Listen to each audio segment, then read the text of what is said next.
조갑제 TV 시청자 여러분, 오늘 2018년 4월 27일 오후 4시를 막 넘었습니다.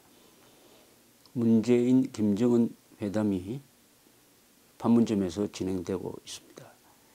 이날 정오 브리핑에 나온 윤영찬 청와대 국민소통수석은 이렇게 이야기했습니다.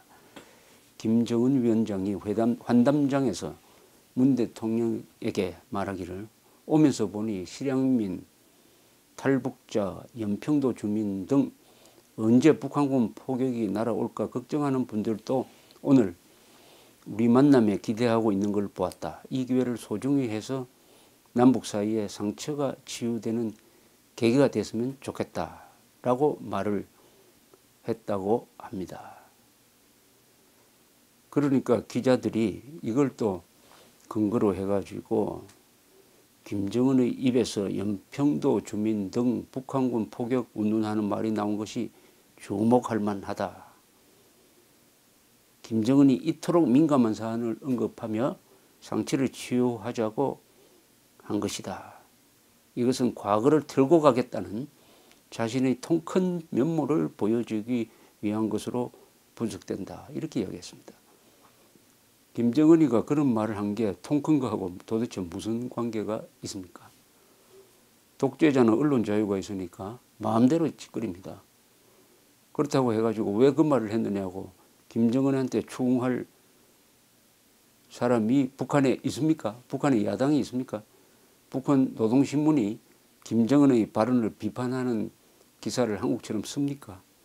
그런데 김정은이가 무슨 이야기를 하든 북한 주민들한테 전달되지 않습니다.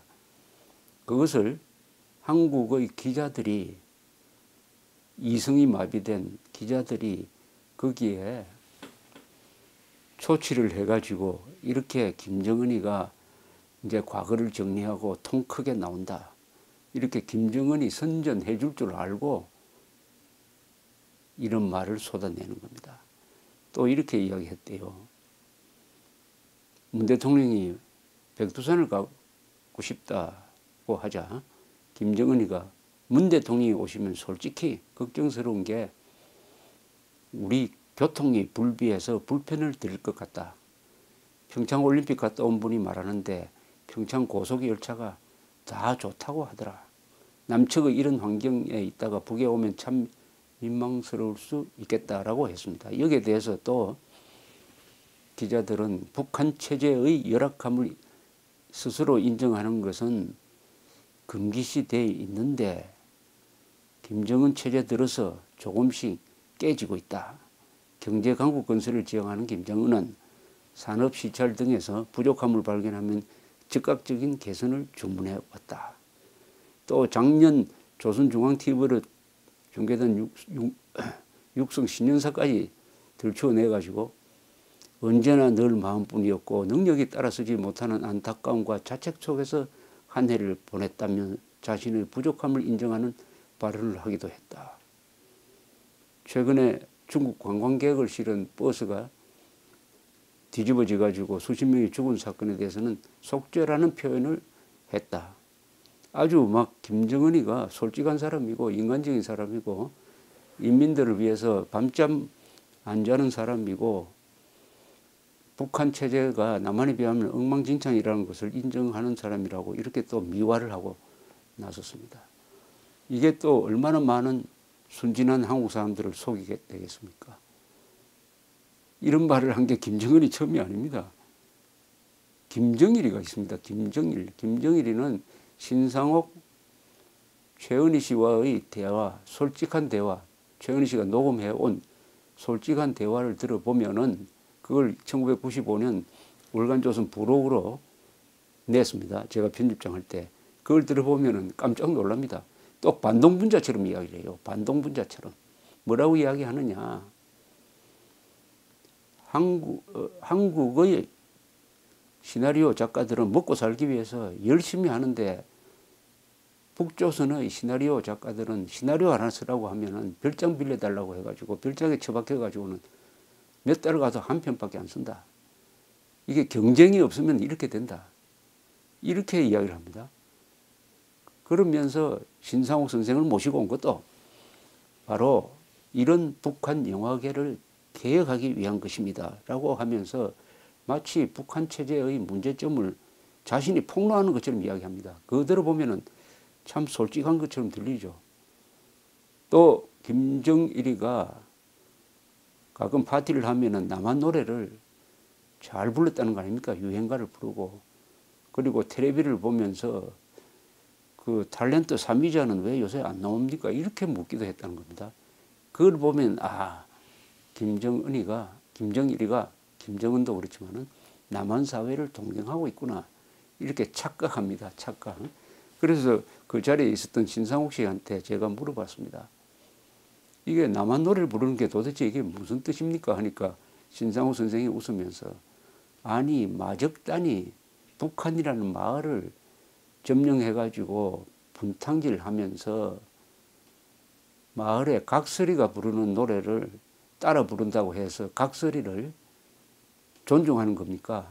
그게 오히려 남한에 대한 자신감을 보여준 겁니다 라고 이야기를 했습니다. 제가 정신이 번쩍 들었어요. 이렇게 남한이 잘됐다고 이야기하는 것은 어차피 남한 잘된 거 우리가 안다. 그러나 우리는 핵무기가 있다. 또 남한에 종북 세력 많지 않느냐.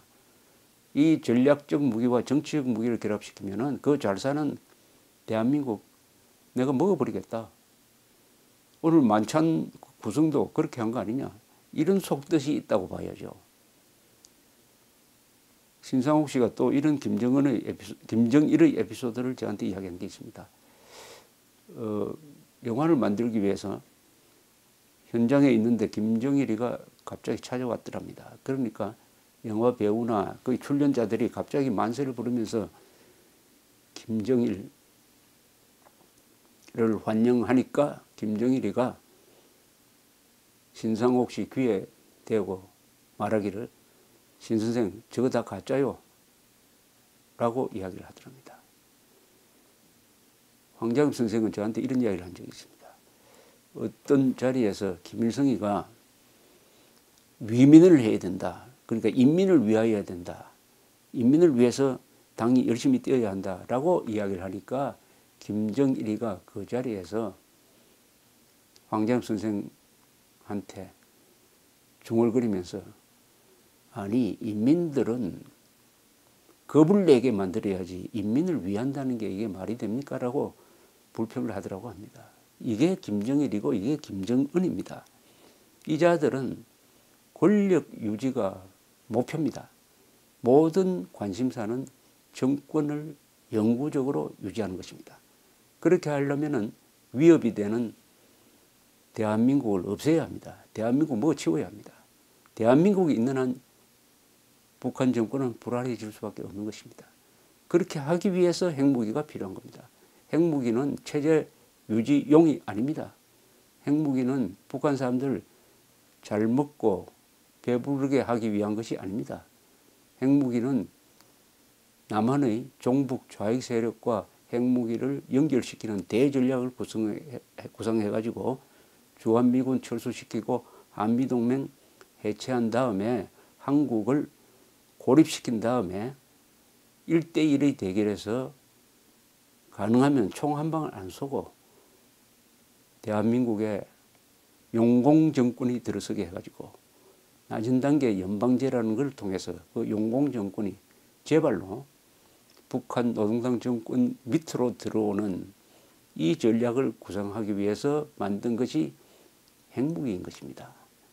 그런 자신감을 가지고 있는 사람이니까 오히려 자신의 북한의 약점을 드러낸다고 보시면 됩니다.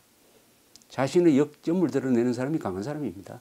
김정은은 최소한 문재인 정권을 겁내지는 않습니다. 문재인 정권을 속으로는 부하처럼 취급한다고 보는 게 정확합니다. 그렇게 하는데 자신감을 주는 것이 한국의 언론입니다. 한국 언론 천안함 폭침 났을 때는 우리를 죽일 것처럼 하다가도 우리가 평화의 메시지 하나 툭 던지면은 또 우리 민족끼리라는 이 민족이란 용어를 하나 툭 던지면은 꼭 무슨 모이 먹기 위해서 몰려드는 비둘기 새처럼